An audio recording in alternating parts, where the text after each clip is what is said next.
les bendiga, mis hermanos.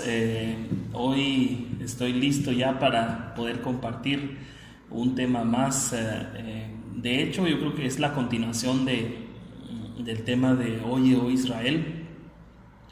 Hubo un tema intermedio, algunas cosas que Dios me había puesto en mi corazón para poder compartir, pero hoy vamos a terminar este tema porque siento en mi corazón poder compartir con aquellos a los que el Señor se lo ponga esta palabra que en lo personal a mí me ha bendecido mucho. De hecho, Dios me bendice un montón cuando me habla. Yo siempre lo comparto, que yo no me considero un iluminado o alguien que cree saberlo todo. De hecho, dice la Biblia que nosotros vemos como un espejo empañado, como un espejo empañado. Y no conoceremos realmente cómo es hasta que despertemos a su semejanza. Dice, a mí me encanta esa cita, dice: yo no voy a estar tranquilo hasta que despierte a su semejanza. Y es un deseo interno tan poderoso, que es algo que desde adentro hay un deseo de poder ser como Él. Y en esta tierra definitivamente no podemos alcanzar esa estatura, pero nuestro espíritu adentro clama y quiere y busca y anhela y trata de salir y no puede expresarse de otra manera más que con sonidos inefables, inexpresables. Son gemidos nada más, son las lenguas que solo Dios entiende, porque solo Dios entiende nuestro espíritu. Y eso es lo que nos hace a nosotros buscar y buscar y buscar y buscar. Yo sé que seguramente, como me pasa a mí, les pasa a ustedes, porque Él es el Espíritu. Y principalmente en este tiempo en el que Dios ha hecho un giro para la iglesia, definitivamente las cosas a partir del 2020 son distintas. Espiritualmente es bien distinto a como era antes, y este tiempo es hermoso porque Dios está preparando a su iglesia, a la que se deja preparar, a la amada, la está preparando de una manera impresionante. Y yo los invito a que busquen al Señor, porque Él se deja hallar de los que lo buscan con anhelo. Empecemos orándole al Señor, que Él nos bendiga en esta tarde y que nos dé su palabra. Amén. Yo no creo que haya hecho un video de eso, pero en algún momento prediqué acerca de tres personajes. Acab, que para los que no lo conozcan, Segunda de Crónicas, pueden leerlo. Acab es un rey de Israel que se casa con una mujer pagana, moabita, creo yo, no me recuerdo, pero es famosa, y más de alguno la reconocerá. Se llama Jezabel.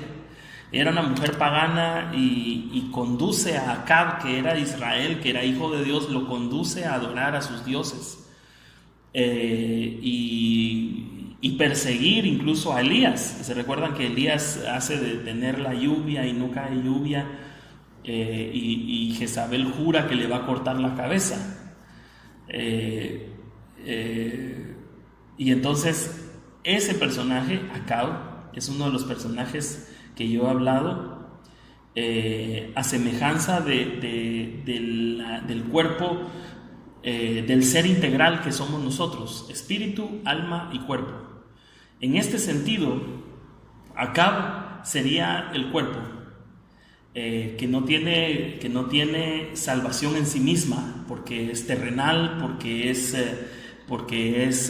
tiene una naturaleza pecaminosa, tiene una naturaleza que no se la puede quitar. O sea, nuestra carne no puede quitarse su naturaleza pecaminosa, su concupiscencia le llaman. Entonces Acab es figura en este sentido de la carne. Luego está Josafat, que es otro personaje del que ya vamos a hablar, que solo estoy haciendo un poquito de contexto de lo que vamos a hablar. Josafat en este es figura del alma, y el profeta que les profetiza se llama, les voy a decir, Micaías. Micaías es prototipo o es figura del espíritu. Entonces Josafat se alía con Acab, o sea, el alma se alía con la carne, Josafat se alía con Acab, que era un pecador de primera, se había casado, es el que les comentaba que se había casado con Jezabel, se alían para salir a la guerra, a pelear a una guerra que no era ni agradable ni desagradable a Dios, sino que eran actos que ellos estaban haciendo por su propia voluntad. Y le preguntan, le llaman a los profetas y preguntan si ellos lo tienen que hacer. Y este profeta en específico, Micaías, profetiza, y entonces ellos van a pelear. Es el día que muere Acab. Hay muchas cosas de qué hablar, pero no vamos a hablar de eso porque es otro el tema que vamos a hablar. En medio de Micaías, solo debo decir eso antes, Micaías no va a la guerra, Micaías se queda preso, se queda preso en la cárcel, porque como no profetizó como el rey Acab quería, lo mete preso y entonces ahí se queda. Pero él no ve la batalla, él no ve la guerra, él no ve la gran tribulación, no la ve ni de cerca y lejos. Pero Josafat, que es el figura del alma, y Acab, figura del cuerpo, ellos sí ven en la guerra, van a pelear. En la guerra, en la gran tribulación, muere Acab, el cuerpo. Pero el alma, que es figura de Josafat, se salva. Y se salva porque estando en la guerra, clama a Jehová, y Jehová tiene misericordia de él y lo salva. Así es.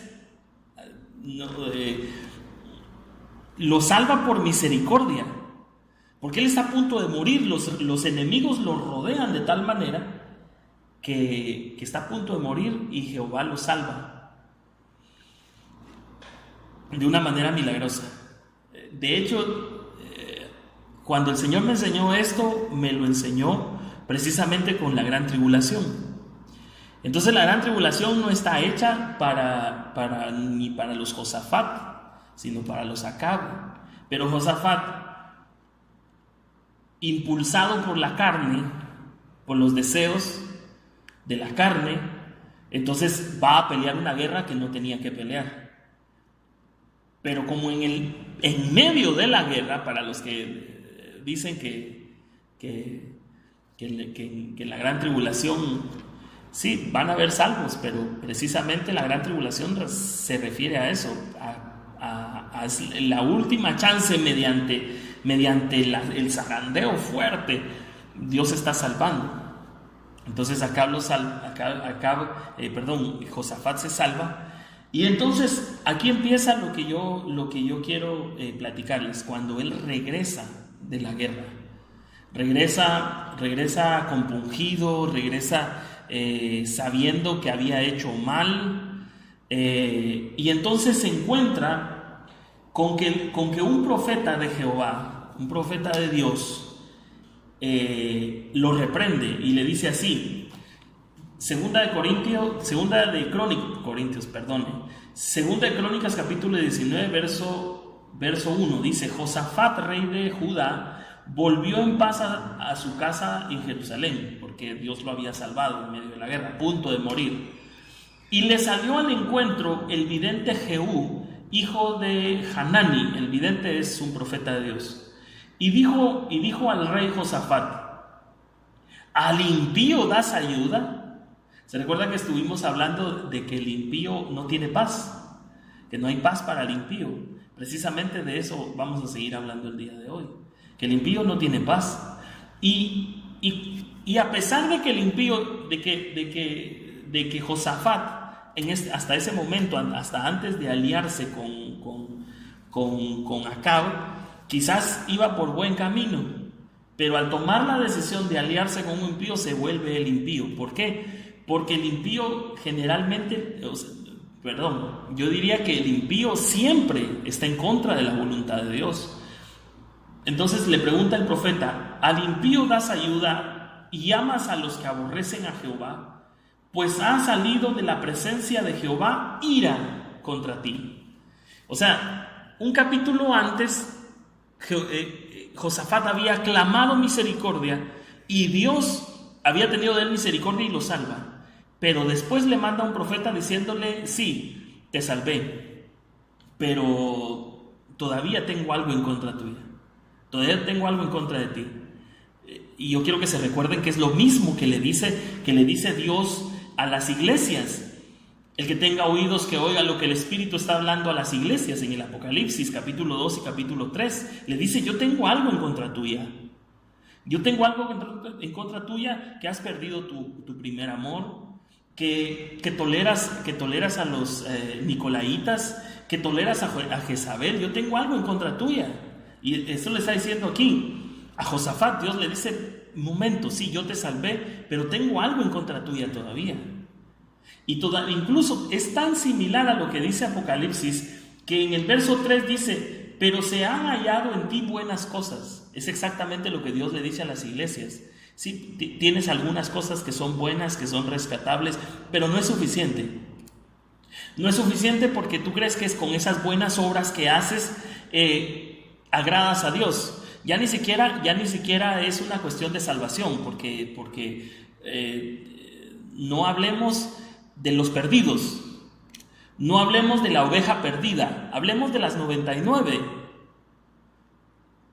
Sí, digamos que nosotros generalmente cuando leemos la parábola del hijo pródigo, o de la oveja perdida, de la dracma y del hijo pródigo, en específico cuando está la parte de la oveja perdida, le ponemos atención a la oveja que se perdió. Pero dejémosla a un lado, dejémosla perdida. Pensemos en las 99 que se quedaron. ¿Y por qué? Porque Josafat es uno de los 99 que se quedó. Los 99 que se quedaron son incluso aquellos hombres a los que cuando Jesús vino eran judíos, eran religiosos, sabían Biblia, sabían sus ordenanzas, sus mandamientos, entre comillas, y lo seguían y se supone que ellos trataban de cumplir, y de cumplir una ley que nunca los hacía perfectos, que nunca podía hacerlos alcanzar, dice Pablo, una estatura. Nunca los podía haber hecho, nunca podía cumplir, nunca podía salvar, ni siquiera salvarlos, mucho menos ser agradables a Dios. Entonces Dios le dice: sí, tienes algunas cosas buenas, haces obras, pero las obras no te sirven de nada. Todavía tengo algo en contra tuya. Y esto es tremendo. Entonces dice, ¿se recuerdan que Proverbios capítulo 16 verso 7, lo vuelvo a repetir porque ya lo he estado repitiendo, pero es necesario. Dice: cuando los caminos del hombre son agradables a Jehová, aún a sus enemigos hace estar en paz con él. O sea, cuando tus caminos, yo quiero que en este momento tú te preguntes si tus caminos son agradables a Dios. No uno de tus caminos, porque generalmente uno piensa en el camino que me conduce a la congregación. Ese es el que es agradable a Dios. ¿Y los demás? Cuando vas a tu trabajo, literalmente pues, o tu camino hacia el trabajo, tu familia, ¿qué camino está siguiendo tu familia? ¿Tus caminos son agradables a Dios? Porque cuando los caminos no son agradables a Jehová, saltan los enemigos. Eso es lo que está diciendo aquí. O sea, lo estoy poniendo en la forma contraria, porque dice: cuando los caminos del hombre son agradables a Jehová, aún a sus enemigos hace estar en paz con él. Y si los caminos no son agradables a Jehová, ¿qué pasa? Que los enemigos hacen lo que quieran contigo. Entonces aquí es de ponernos a pensar: ¿por qué yo tengo tanto problema? Porque los problemas no surgen solo porque sí. ni tampoco yo no estoy aquí para juzgar la vida de nadie, aquel anda en pecado. No, yo no me refiero a eso, sino que me refiero a que la Biblia dice que nosotros vivimos bajo un principio, y ese principio es de siembra y cosecha. Aquello que siembras, eso mismo cosecharás. Y si tú lo que estás sembrando son caminos que no son agradables a Jehová, ¿qué va a pasar? Que tus enemigos, porque miren, los enemigos son un mal necesario. Porque sin los enemigos tú no puedes controlar tu carne. Porque el objetivo de los enemigos, dice el Salmo 27, 2, yo creo que es Salmo de David, dice, el objetivo de los enemigos es comer mi carne. Dice, se levantaron mis enemigos y cayeron, para comer mi carne y cayeron. Porque Dios lo ayudó, porque él a su tiempo entendió que se estaba volviendo un impío, que sus caminos no eran agradables. Y eso o sea, Dios le da el tiempo de arrepentimiento, porque cuando Dios le dice a Saúl, le dice, Dios te ha reemplazado y está buscando ya tu reemplazo. Aquel que tiene un corazón conforme al de él. ¿Qué le está diciendo el profeta a Saúl? Tú no tienes un corazón conforme al de Dios, porque tú pecas y no te arrepientes. Y haces lo que quieres, a cambio, pero el que venía, que era David no era un hombre perfecto. De hecho, ninguno de los hombres de la Biblia que la gente predica que hay que agarrarlos como ejemplo, ninguno, ni uno solo podría haber hecho lo que hizo sin la ayuda de Dios. Entonces, y cualquiera puede decir, pero eran héroes de la fe. Sí, pero esa fe no era de ellos. Esa fe era un don, porque la fe es un don. Y si es un don, entonces ¿qué hacemos? ¿Qué es lo que hacemos nosotros? O sea, ¿qué parte es lo que puso de su parte Pablo, Elías, Isaías, Jeremías, Pedro, Juan? ¿Cuál fue la parte que ellos pusieron? Si dice que Dios pone el querer como el hacer, dice que la fe es un don y dice que la fe viene por el oír la palabra de Dios. Entonces, sí, fueron héroes de la fe, pero la fe no era de ellos. A la novia se le ha concedido que se vista de lino fino, blanco y resplandeciente, pero dice que se le ha concedido. O sea que ella solita no se vistió, se le concedió vestirse de lino fino, blanco y resplandeciente.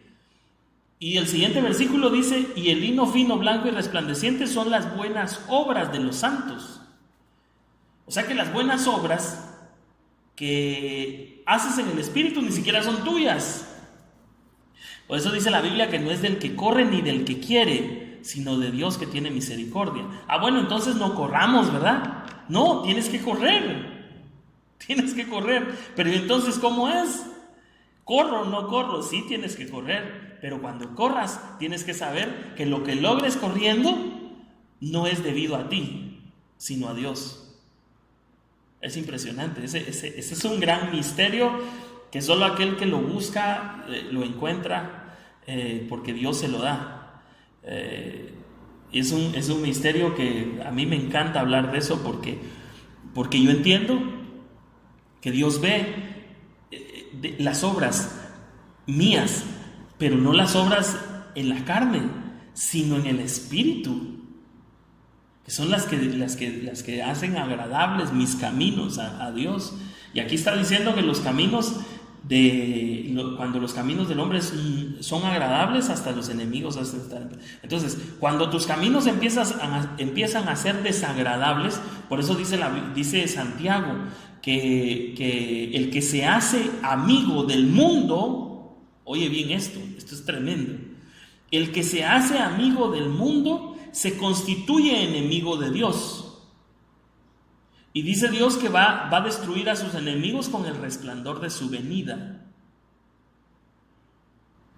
Yo no quiero que Dios me destruya con el resplandor de su venida.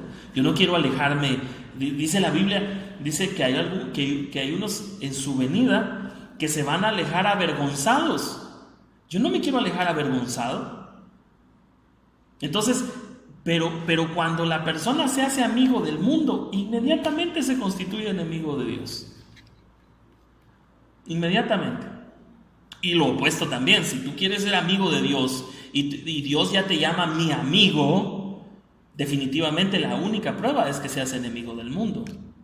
Pero si Dios te ama, tú dices, yo soy amigo de Dios. Ok, está bien, tú eres amigo de Dios. ¿Y por qué todavía amas el mundo? O como Dios le dijo así, parafraseado, le hizo entender al hijo pródigo que estaba deseando comer la comida de los cerdos. Si tú dices que eres amigo de Dios, ¿por qué todavía deseas la comida de los cerdos? Eso era lo que estaba deseando el hijo pródigo, ¿no? Comida de cerdos, las bellotas. Y dice que él quería llenarse su estómago con las bellotas que comían los cerdos. ¿Por qué deseas todavía comida de cerdos?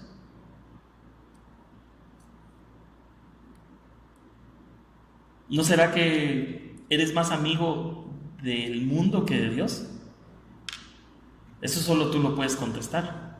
Y te lo digo no a modo de juzgar, porque eso que yo te estoy diciendo fue un rema que Dios me dio para mí. Llegó un momento en mi vida en el que Dios me preguntó, ¿por qué deseas la comida de los cerdos? ¿Por qué? Si yo te estoy diciendo que eres mi hijo y que puedes comer de mi casa y de mi mesa, ¿por qué sigues queriendo comer la comida de los cerdos? Ojo que yo lo menciono porque no va a ser que de repente alguien piense que yo solo juzgando estoy. No, eso Dios me lo dijo a mí. Y cuando me lo dijo, mire, sentía un dolor aquí en el corazón, porque es duro escuchar las cosas que Dios le dice. Mire, todos sabemos qué es lo que Dios nos está diciendo. Yo siempre lo he dicho y lo voy a seguir repitiendo hasta el cansancio. Todos sabemos qué es lo que Dios nos está hablando. Lo que pasa que nos hacemos locos. Perdón, si es tal vez un poco duro lo que estoy diciendo, pero nos hacemos los desentendidos, pues. No, es que ¿cómo es la voz de Dios? ¿Cómo es? No, hombre, todos sabemos cómo es la voz de Dios. Hay una voz ahí que te dijo no agarres ese trabajo, que te dijo no agarres ese novio, no agarres esa novia, que te dijo no te vayas por ahí, no frecuentes esos lugares, y uno lo sigue haciendo. Entonces todos somos desobedientes hasta cierto punto. Pero la desobediencia y el pecado de un inicuo, es decir, de alguien que no conoce a Dios, alguien no creyente, alguien que no ha nacido de nuevo, Dios tiene una misericordia más grande por ellos que por los que ya nacieron de nuevo. Y eso está certificado en la Biblia. Por eso dice la Biblia, tú no eres ni frío ni caliente. Y le dice, ojalá fueras frío o caliente, pero eres tibio. Y si eres tibio, te vomitaré de mi boca. O sea que a los fríos Dios los trata mejor que a los tibios. Y cualquier tibio podría decir, pero yo estoy haciendo mi esfuerzo legalista. Está haciendo su esfuerzo por ser una mejor persona. Imposible. Tibio. Es mejor que fuera frío, pero ya no puede. Entonces, ¿por qué es mejor ser frío que tibio? Jesús le dijo a sus discípulos que cuando viniera el juicio sobre Sodoma, imagínense esto, el juicio sobre Sodoma y Gomorra sería más tolerable, que sobre los pueblos de los judíos donde Jesús estaba predicando.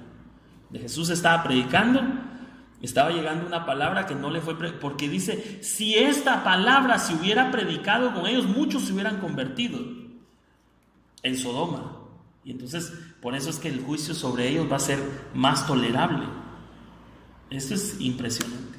Entonces, volvamos aquí a Josafat. Entonces Josafat Segunda de Crónicas estábamos, ¿verdad?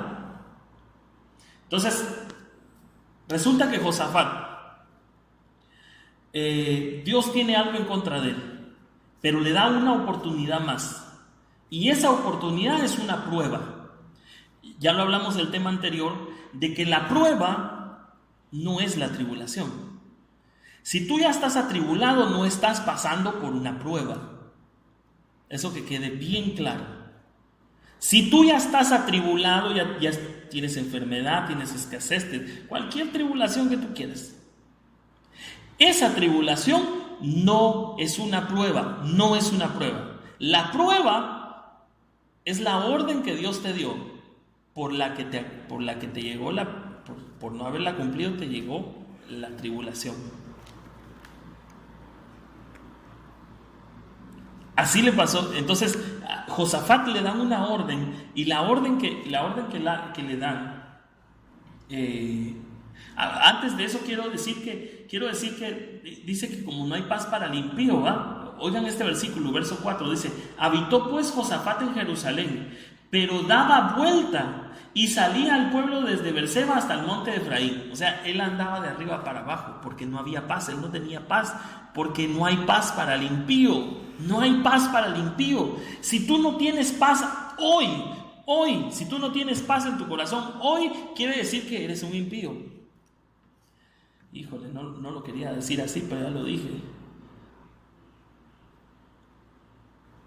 O estás en camino de. Por eso tienes que ver, porque mira, el día de reposo no es el séptimo, hoy, como dice una religión por ahí. No es el día séptimo, es hoy. Hoy es el día séptimo, hoy. Por eso dice: hoy vengan a trabajar a mi viña. Por eso dice: si oyeres hoy su voz, hoy. Si oyeres hoy su voz, no endurezcáis vuestros corazones. Porque el día de reposo es hoy. Hoy tú puedes descansar, tranquilo. Descansa en lo que Dios te ha dicho, descansa en lo que Dios te ha prometido. Eso es impresionante. Eso es algo de lo que nosotros solo podemos imaginar, una paz que sobrepasa todo entendimiento. Y Josafat, en el capítulo 19, el capítulo 20, perdón, el siguiente capítulo, en el verso 17, Dios le da la orden, la nueva prueba, que no es la tribulación, sino que le da una orden. Se levantaron 2 enemigos sobre Josafat, porque como Josafat era un impío y no tenía paz y no quería descansar en Dios, entonces esa carne, entonces como dice que cuando los caminos del hombre son agradables, entonces los caminos de Josafat no eran agradables a Jehová. Se levantan 2 enemigos para comer su carne, Moab y Amón. Dice: pasadas estas cosas, aconteció que los hijos de Moab y Amón, y con ellos otros de los moabitas, vinieron contra Josafat a la guerra. Se levantó otra guerra contra Josafat. Y acudieron algunos y dieron aviso a Josafat diciendo: contra ti viene una gran multitud del otro lado del mar y de Siria, y he aquí están en Hasezón Tamar, que es en Gadi. Entonces él tuvo temor, y Josafat humilló su rostro para consultar a Jehová, e hizo pregonar ayuno a todo Judá. Y se reunieron los de Judá para pedir socorro a Jehová, y también todas las ciudades de Judá vinieron a pedirle ayuda a Jehová. La mayoría o las veces que yo he oído que han predicado esta cita, dice que Dios predican que no está mal, pero no es todo. Porque lo que dicen es que Dios tuvo misericordia porque Josafat se humilló y el pueblo se humilló.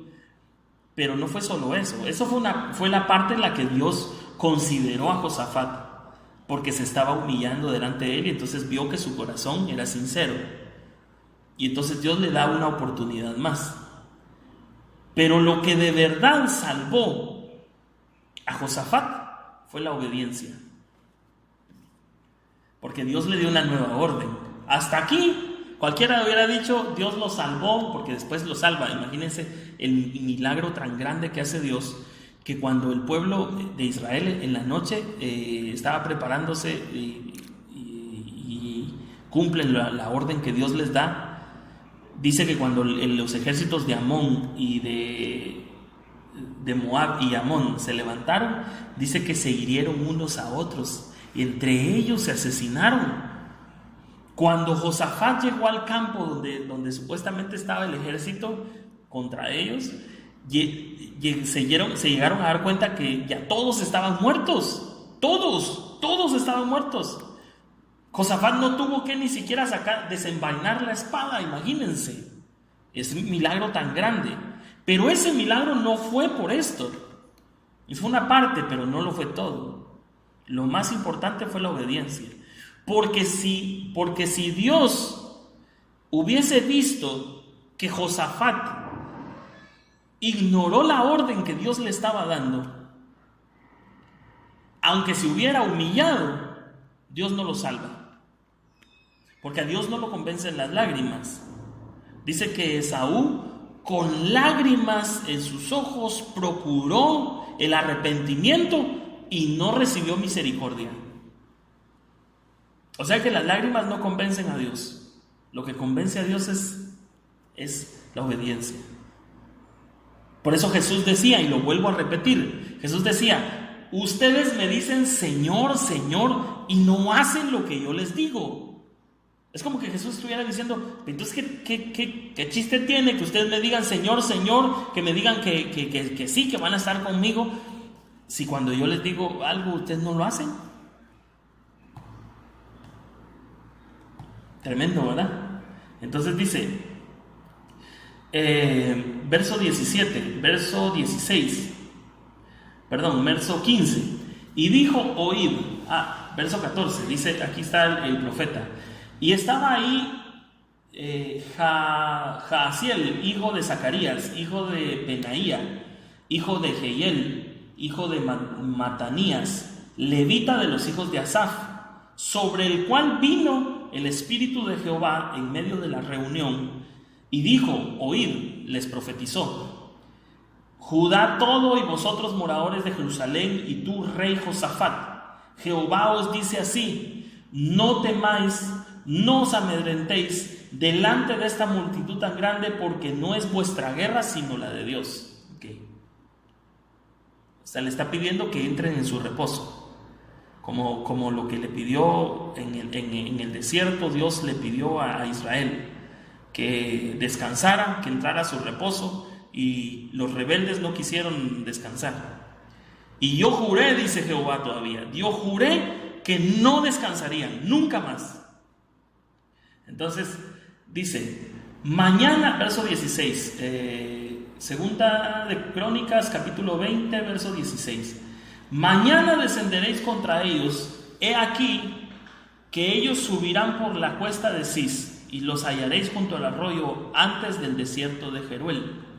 No habrá para que peleéis vosotros en este caso.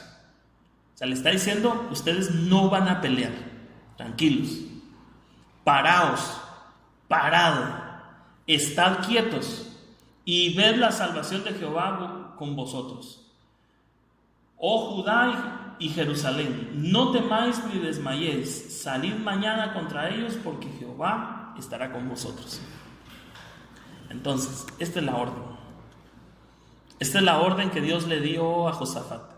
Si Josafat hubiera ignorado esa orden y se hubiera afanado, como nos pasa a nosotros, que nos afanamos cuando ya Dios te está diciendo que tranquilo, y nos afanamos y estamos ahí porque nuestros caminos no son agradables a Dios. Porque si nuestros caminos fueran agradables a Dios, tendríamos paz, porque estaríamos en obediencia, y los enemigos no se levantarían contra nosotros, no podrían. Por eso la Santa Cena es impresionante, porque yo lo compartía con mi esposa, porque es tu papá Es tu Padre el que sirve una mesa delante de ti en presencia de tus adversarios. Es que es impresionante, porque aunque tus adversarios estén allí mismo, viendo cómo tu Padre te sirve una mesa, aunque los adversarios estén ahí viéndote, no pueden hacer nada. Lo único que pueden hacer es morderse la lengua y no pueden hacerte nada. Pero si tus caminos son agradables, esa es la condición, que cuando Dios te dé una orden hay que cumplirla, porque si no, de nada sirve todas esas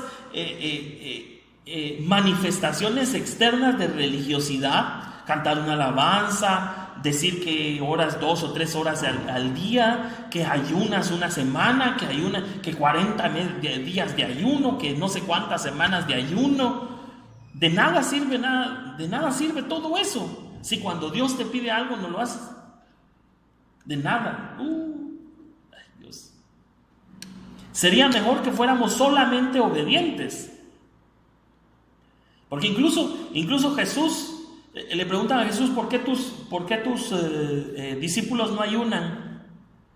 Es decir, ¿el novio no les ha sido quitado? Ellos tienen al novio.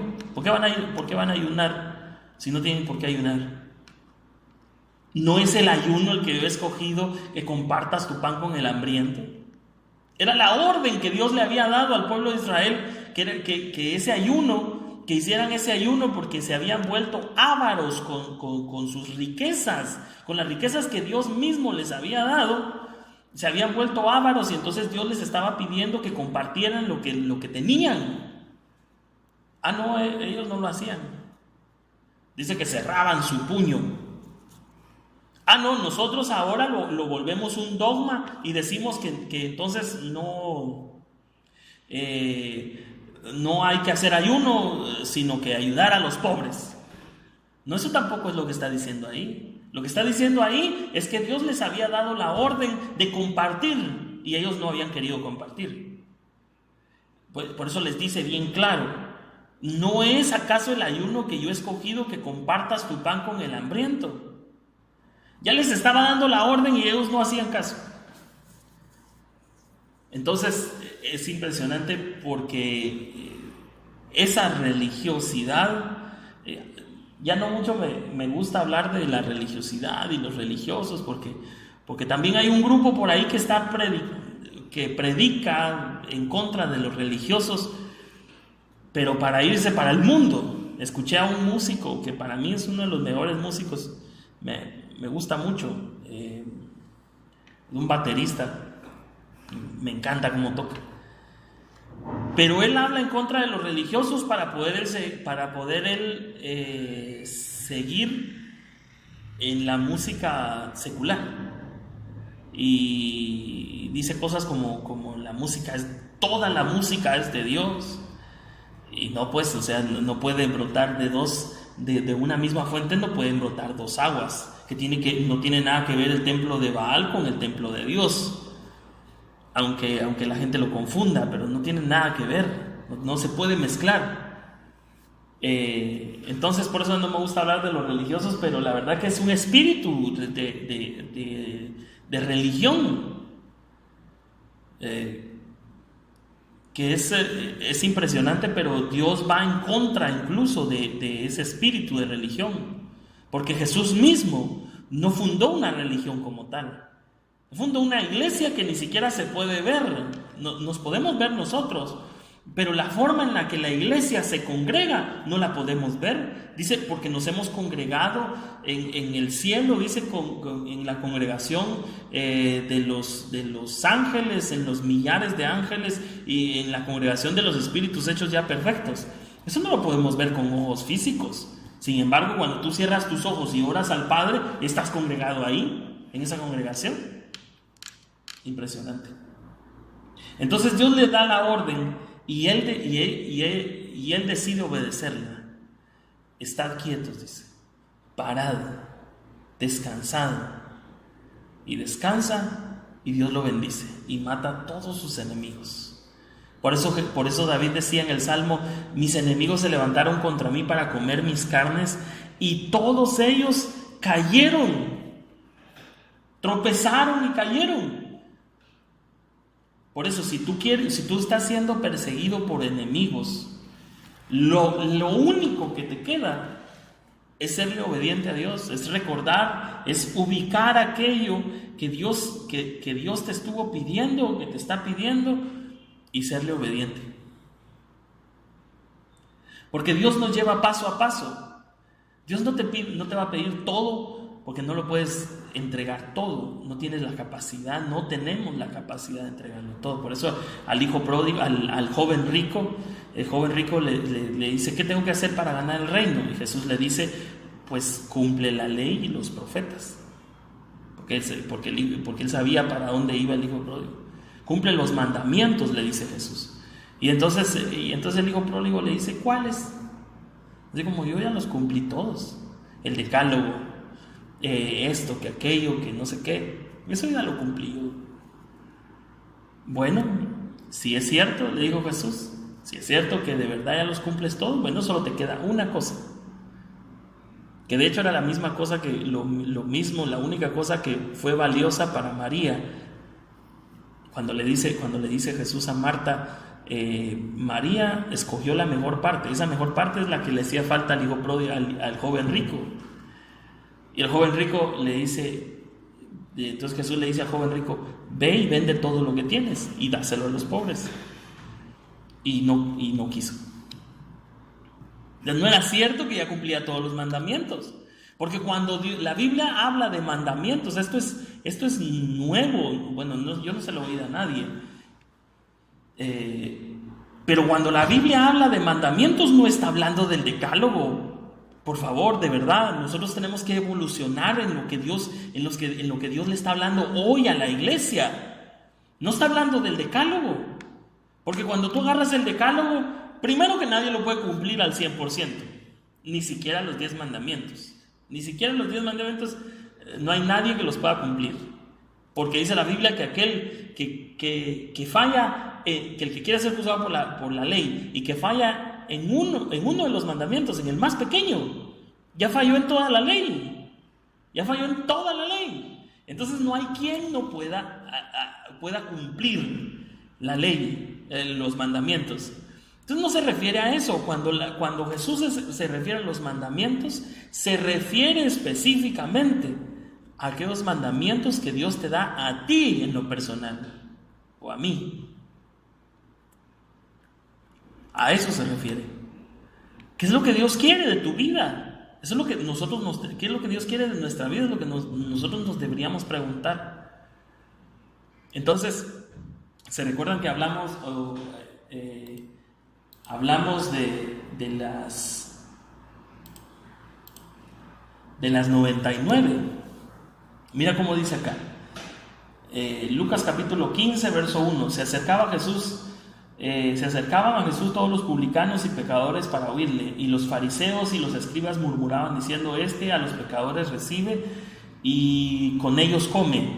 Estos, los pecadores, los publicanos, las prostitutas, ellos son la oveja perdida, que no puede regresar por sí misma.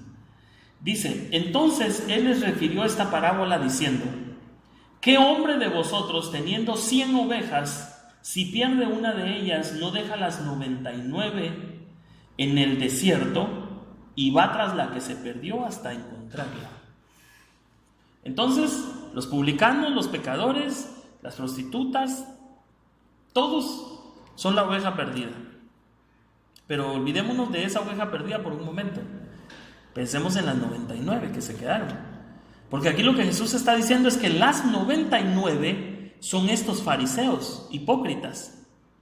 Bueno, es que así lo dice, fariseos hipócritas. Estos fariseos son los 99. Por eso Jesús dijo: yo he sido enviado a las ovejas perdidas de la casa de Israel. Son las 99. Pero yo quiero que notes algo en específico acá, que dice que las 99 las dejó en el desierto.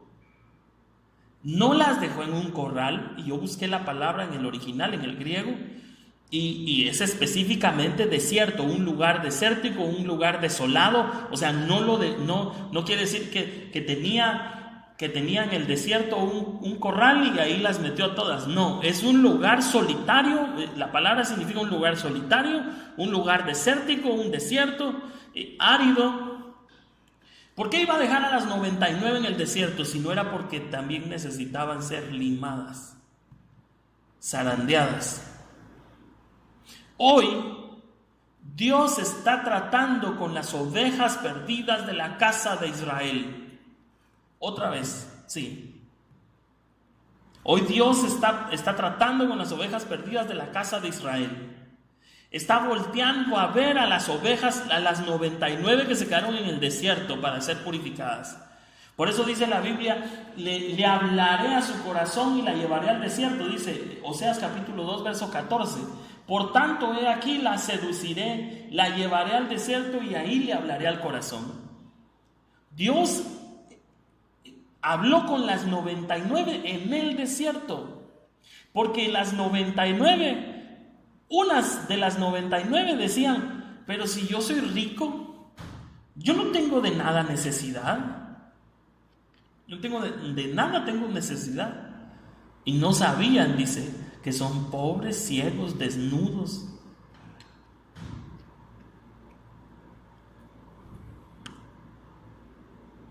Es mejor la una que se perdió. Porque a la que se perdió, dice, pues por eso es que es necesaria, para algunos es necesaria la perdida. El hijo pródigo, por ejemplo, se perdió, pero era necesario que se perdiera. ¿Por qué creen que el padre no lo detuvo? ¿No se han preguntado ustedes si el padre, sabiendo, porque el padre va a hacer lo que querrás, pero no le hubiera dado dinero? Pero ¿por qué el padre le dio dinero si sabía en qué se lo iba a gastar? ¿No se han preguntado eso alguna vez?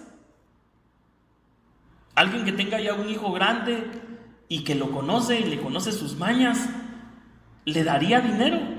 Muchos no le darían, pero el padre del hijo pródigo sí le dio, porque él necesitaba que el hijo pródigo experimentara en carne propia que era cuán difícil es darle la espalda a Dios, cuán duro y cuán tremendamente peligroso es darle la espalda a Dios. Pero hay unos que solo mediante esa experiencia lo pueden hacer. Pueden darse cuenta, porque dice que cuando el hijo pródigo ya se dio hasta las últimas, dice que volvió en sí y dijo: volveré a la casa de mi padre para que me trate como un jornalero. Él ya no se consideraba hijo. Pero las 99, creyendo que estaban bien, precisamente porque creían que estaban bien, Dios las dejó en el desierto. Por eso es que hoy muchos hijos de la casa de Israel, y no me refiero a los judíos, ¿verdad? Porque judío no es, hoy, certificado por la Biblia, judío no es el que es de la sangre, de la carne, sino judío es el que es del corazón, del espíritu, de la circuncisión del espíritu adentro. No es, ya no es el. Entonces, cuando yo hablo de Israel, hablo de la iglesia. Hoy hay hijos perdidos de la casa de Israel. Hoy hay 99 que deberían estar bien, pero no lo están. Están creyendo que adoran a Dios, pero en realidad están adorando a Baal. Así que oye, oh Israel, oye lo que el Espíritu está hablando a las iglesias. Tremendo, mis hermanos. Dios les bendiga. Hasta aquí el tema del día de hoy. Espero que sea de bendición para todos y que nos veamos en una próxima. Yo pienso que voy a estar tratando de compartir temas cada cierto tiempo, más seguido, pues a eso me refiero, y para que sea de bendición para todos. Dios les bendiga. Amén.